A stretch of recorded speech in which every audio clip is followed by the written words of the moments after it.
Yo, Matchmaker PH, sa labanan nga ni Nawapom versus Astrolabio. Dito nga po ay lumapag na sa bansang Thailand ang ating kababayan, courtesy of Silver Voice TV.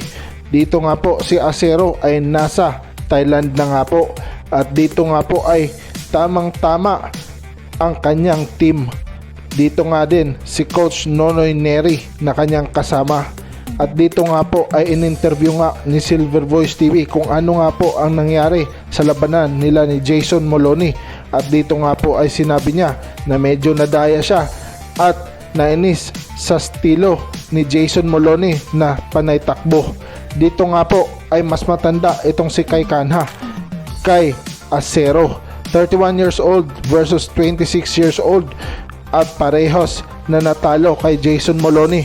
Malalangan natin na naglaban din itong dalawa para sa title eliminator, at pinaglaruan lang din ni Jason Moloney itong si Kai Kanha at pinahiya sa ibabaw ng lona. Dito nga po ay masasabi natin na hindi talaga din basta-basta itong si Moloney. Ang problema nga lang ay wala talaga siyang knockout power, kaya naman masasabi natin mabilis lang siyang matalo. At dito nga po ay hindi rin basta-basta itong Thailander na fighter ito, sapagkat world class caliber din ang makakalaban ni Acero.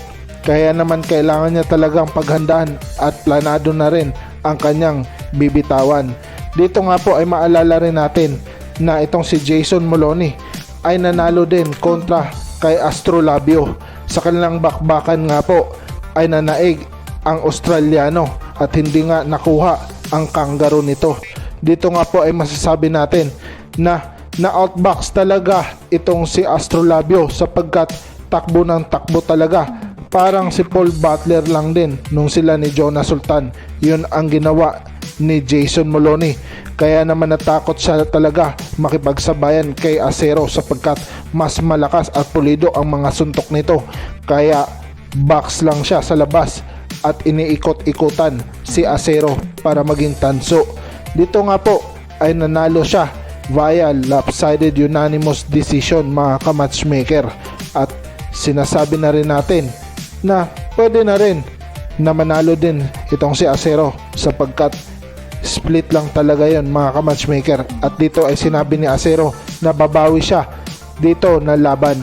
At masasabi rin natin na may tiwala din tayo sa ating kababayan, kaya kailangan niyang bumawi sa kanyang laban na natalo kontra kay Jason Moloney. Sana ay magpakita siya ng impresibong laban dito kay Kai Kanha at manalo para naman bumango ulit ang kanyang pangalang Astrolabio.